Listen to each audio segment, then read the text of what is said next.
ప్రారంభంలో ప్రేమ కావాలి లవ్లీ చిత్రాలతో ఆకట్టుకున్న యువ కథానాయకుడు ఆది సాయి కుమార్ ఆ తర్వాత ట్రాక్ తప్పాడు. తన సినిమాలు థియేటర్లో రిలీజ్ కావడమే గగనమైపోయింది. ఇలాంటి టైంలో తన కొత్త చిత్రం శంబాలా మాత్రం ప్రామిసింగ్ గా కనిపించింది.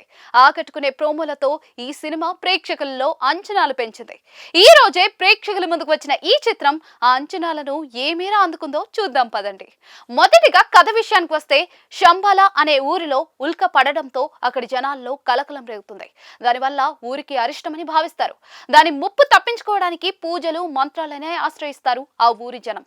అయితే ఉల్క గురించి పరిశోధన చేయడానికి ఆ ఊరికి వస్తాడు శాస్త్రవేత్త అయిన విక్రమ్. ప్రతిదీ సైన్స్ కు ముడిపెట్టి చూసే అతడికి శాస్త్రాన్ని నమ్మే ఊరి జనానికి మధ్య ఘర్షణ మొదలవుతుంది. అదే సమయంలో ఊరిలో అనూహ్య పరిణామాలు చోటు చేసుకుని కొందరు ప్రాణాలు కోల్పోతారు. దీంతో ఊరి జనంతో విక్రమ్ గొడవ ఇంకా పెద్దదవుతుంది. మరి విక్రమ్ నమ్మకం గెలిచిందా? ఊరి జనం మాట నెగ్గిందా? ఊరిలో ఇంకా ఇలాంటి పరిణామాలు చోటు చేసుకున్నాయి. విక్రమ్ ఈ మరణాలకు కారణమేంటో కనిపెట్టి వాటికి అడ్డుకట్ట వేయగలిగాడా? ఈ ప్రశ్నలన్నిటికీ కూడా తెర మీదే సమాధానం తెలుసుకోవాలి. కథనం విశ్లేషణ విషయానికి వస్తే, సైంటిఫిక్ టెంపర్మెంట్ ఉన్న హీరో మూఢనమ్మకాలు రాజ్యమేలే ఒక చోటికి వెళ్లి అక్కడే జరిగే అనూహ్య పరిణామాల గుట్టు విప్పడం అన్నది తెలుగు తెరపై చాలాసార్లు చూసిన కథే. కానీ ఇదే లైన్ మీద భిన్న నేపథ్యాల్లో సినిమాలు వచ్చాయి. అయితే సైన్స్ ని శాస్త్రాన్ని బ్యాలెన్స్ చేస్తూ సినిమా తీసి మెప్పించడం అంత తేలికైన విషయం కాదు. కార్తికేయ లాంటి కొన్ని సినిమాలు మాత్రమే ఈ విషయంలో విజయవంతమయ్యాయి. శంబాలా కూడా ఇలాంటి ప్రయత్నంలాగే మొదలవుతుంది. కానీ ఒక దశ దాటాక ఈ బ్యాలెన్సింగ్ యాక్ట్ నుంచి బయటకు వచ్చేసి పూర్తిగా ఒక సైడ్ తీసుకుంటుంది. విరూపాక్ష తరహాలో ఒక సగటు మిస్టిక్ థ్రిల్లర్ రూట్ తీసుకుని ఆ కోణంలోనే ప్రేక్షకులను మెప్పించే ప్రయత్నం చేస్తుంది. ఇలా కథ స్వరూపం మారడం ఒకంత నిరాశ కలిగించినా కూడా ఎప్పుడు చూసే రొటీన్ చిత్రాల నుంచి ఉపశమనంలా ఒక భిన్నమైన అనుభూతిని కలిగించడంలో శంబాలా విజయవంతమైంది. ఇందులో లోపాలు లేవని కావు, కానీ వాట్ నెక్స్ట్ అనే ప్రశ్నతో ఆద్యంతం ఉత్కంఠ రేకెత్తించడంలో శంబాలా సక్సెస్ అయింది. ఒక డిఫరెంట్ మిస్టిక్ థ్రిల్లర్ చూడాలనుకునే వారికి ఇది ఒక మంచి చాయిస్ అవుతుంది. శంబాలా ట్రైలర్ చూసి కథ మీద ఒక అంచనా పెట్టుకుంటాం.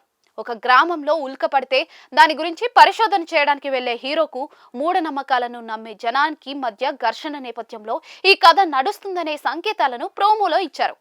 అయితే దీన్ని దాటి సినిమాలో వేరే ఒక ఎలిమెంట్ ఉంటుంది. అదే ఈ సినిమాను డ్రైవ్ చేస్తుంది.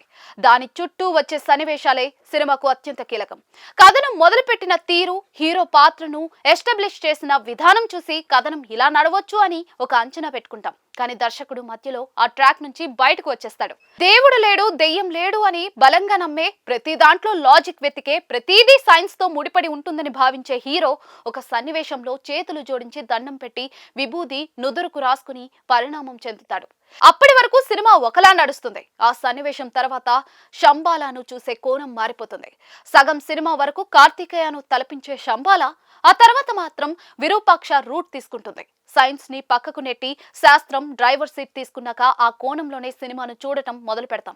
అలా ప్రిపేర్ అయ్యాకే శంబాలా మరింతగా ఎంగేజ్ చేస్తుంది. నటీనటుల విషయానికి వస్తే, చాలా ఏళ్లుగా ఆది సాయి కుమార్ సినిమాలను ఓటీటీలోనే చూస్తూ అతన్ని అభిమానిస్తున్న వాళ్ళు శంబాలను థియేటర్లో చూసి బాగానే ఎంజాయ్ చేయొచ్చు. అతడి అభిమానులకు ఈ సినిమా సంతృప్తినిస్తుంది. విక్రమ్ పాత్రలో ఆది బాగానే ఒదిగిపోయాడు. కొన్ని చోట్ల ఆ క్యారెక్టర్ ప్యాసివ్ అయిపోతున్న ఫీలింగ్ కలిగినా కూడా ఓవరాల్ గా మంచి ఇంపాక్ట్ వేసింది.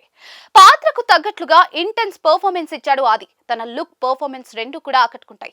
దేవి పాత్రలో ఒక దశ వరకు అర్చన అయ్యర్ మామూలుగా అనిపించినా ఆ పాత్రలో ట్విస్ట్ వచ్చాక ఆమెను చూసే కోణం మారుతుంది. స్వామీజీ పాత్రకు మహదేవన్ సరిపోయాడు. లక్ష్మణ్ మీసాల, రవివర్మ కీలక పాత్రలో రాణించారు.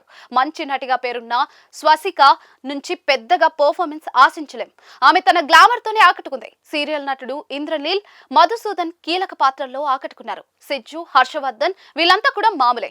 సాంకేతిక వర్గం విషయానికి వస్తే, థ్రిల్లర్ చిత్రాలకు ఇంటెన్స్ బీజిఎం అందిస్తాడని పేరున్న శ్రీచరణ్ పాకాల మరోసారి తనదైన ముద్ర వేశాడు. తన పాటలు ఓ మోస్తరుగా అనిపించినా కూడా బ్యాక్గ్రౌండ్ స్కోర్ మాత్రం అదిరిపోయింది.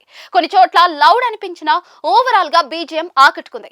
పవన్ బంగారి ఛాయాగ్రహణం కూడా బాగుంది. విజువల్స్ ఆకట్టుకుంటాయి. నిర్మాణ విలువలు కొన్ని చోట్ల ఇంకా మెరుగ్గా ఉండాల్సింది. కానీ ఓవరాల్ గా చూస్తే ఆది మార్కెట్ స్థాయికి మించే ఖర్చు పెట్టారు. రైటర్ కమ్ డైరెక్టర్ యుగంధర్ ముని తన ప్రతిభను చాటుకున్నాడు. ప్రథమార్థాన్ని ఇంకొంచెం బిగితో తీర్చిదిద్దుకోవాల్సిందే, కానీ కథకు కీలకమైన ఎపిసోడ్లను అతను మలిచిన విధానం ఆకట్టుకుంటుంది. ప్రీ ఇంటర్వెల్ నుంచి సినిమాను అతను ఉత్కంఠభరితంగా తీసుకెళ్లాడు.